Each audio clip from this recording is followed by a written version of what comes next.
All right, so here's the deal. I've traveled the world exploring culture through food, and I've taken a lot of notes over the last 30 years. I've seen some incredible food, some great technique, but most importantly, I've seen some incredible equipment, and I've always had this idea. If I could partner with somebody and create some really cool cookware, some really slick seasoning mixes, some neat things for your kitchen, wouldn't that be amazing? And you know what? My friends at Chef's Catalog said, let's do it. And so we're gonna start to roll out a whole bunch of really slick products for you. chefscatalog.com, and in the quarterly mailer, you're gonna absolutely love this. Let me show you a couple things that we're doing. First of all, a shallot and garlic keeper that you can put your whole hand in. Keep your shallot and garlic nice and dry. That way it's not gonna spoil as quickly. I have stunning olive wood utensils from Tunisia. Every single one of these is handmade, turned by hand. It's got the really cool logo on it. Every single one is different because of the beautiful marbling that's in there, the patterning in the wood. Buy 4, 5, 6 sets, keep around the house, bring them as hostess gifts, stuff like that. They're durable, they wear really well, and they're beautiful when you're working with food. They're great in the kitchen, they're great in the salad bowl, you can do anything with them. Spice mixes. Here I have a whole set of them. I have my Oh La La Poisson. I have my Winner Chicken Dinner for poultry. I have my Grill Buddy for anything that goes on the grill.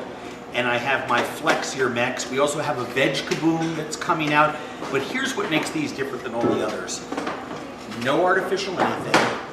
Whole herbs, sourced at point of origin. And most importantly, let's take a look at the Ooh La La Poisson. Come up real close and you tell me what you notice there. Real pieces of shallot, garlic, lemon peel, and most importantly, look at those salt crystals. Real fleur de sel. This is the type of seasoning mix that you literally can't make yourself because it would be so difficult to find all the things.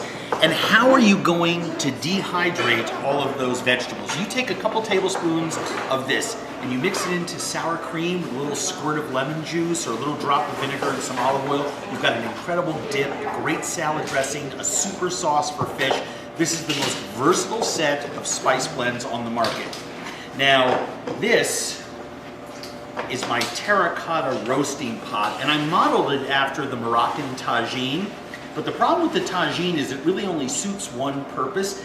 It's great. I mean, look, it's got a conical top. It's fantastic. Make your couscous, roast your vegetables, put your chicken on top of that. That's fantastic. But if you had a slightly bigger one, and one that you could do a whole chicken in, or a pot roast, or a leg of lamb, and it can go from the stove top into the oven and then to the table, how fantastic would that be? And that's what this is. These are made by hand in Italy. Every single one of these is made by artisans. This is an all-purpose terracotta roaster that, unlike the Romer tops and some of the other ones, is glazed. So it also has the natural advantage of looking beautiful, and it won't absorb flavors or oils. Now, this is the Chishu, which is my flat-bottomed iron wok. Heavy, won't go anywhere when you're sliding and working with your hand tools on top of the stove. It's got a gorgeous lid that's domed so you can roast a whole chicken in it. You can make bouillabaisse in there. You can do coq au vin. It's got an enameled interior so that food doesn't stick there and nothing's gonna burn or scorch because it's so thick. This wok is absolutely stunning. Handle's big enough so that if you have a cloth, they can go in there. This is one of my favorite cooking pieces in the whole world. Now, I became obsessed with paella, thanks to my friend Jose Andres. And I was traveling in Spain, I was looking at all their paella pans, and I thought to myself, you know, this reminds me of when I was a young cook in France and we had these small iron pans that seared quickly and you could throw them in the oven and finish a dish. I said, what if I took that idea and I merged it with a paella pan, except I made it deeper, I made the handles a little bigger. This can go on the campfire stove, it can go on the stove top, it can go in the oven. You can cook 6 or 8 hamburgers in here, finish them on the stove top, or you could sear a roast and slide it into the oven. And the great thing about it is that with this really low profile, If you use it over a wood-burning stove or in a wood-burning oven, or use it in the campfire, or even the conventional oven, it convects heat beautifully. That's the gorgeous nature of a paella pan. It's got thin walls here, but it's thick on the bottom, but it's thin enough to sear properly. This is sort of the all-purpose pan of your dreams.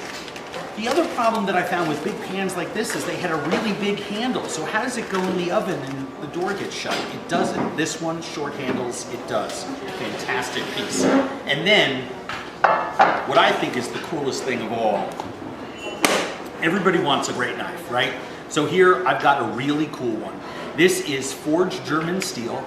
It's made in China, and it looks like a chef's knife, a French chef's knife, an 11 or 12 incher that had its nose taken off, because that's essentially what we did. I like the rounded bottom of the French, the European style knife, but I like the Japanese shape of the chubo. I wanted to have it super thin at the front so that you could do fine work like slicing shallots, but thick enough so that you could go and separate a chicken leg and a chicken thigh. I want it to be one piece of metal all the way through. I want it to be the type of layered forged steel that you can sharpen easily, and I wanted to have a stunning wood handle. Look at that. Is that a beauty? It works really well. It's razor sharp. It's easy to maintain, but here's the best part about it. It's not $300 or $200 or $100, it's 60 bucks. How's that for value? Anyway, every piece of cookware that we have, every spice, all of our hand tools, they all tell a fantastic story, sourced at their point of origin, and I think they make a really compelling case as to why this is one of the premier cook lines out on the market. These are the first 6 or 7 products, lots more to come. Oh! And this apron too, that we created in partnership with the folks at Blunt Roll. That's a nice apron, right? Blue and orange, Zimmern family colors. See you later.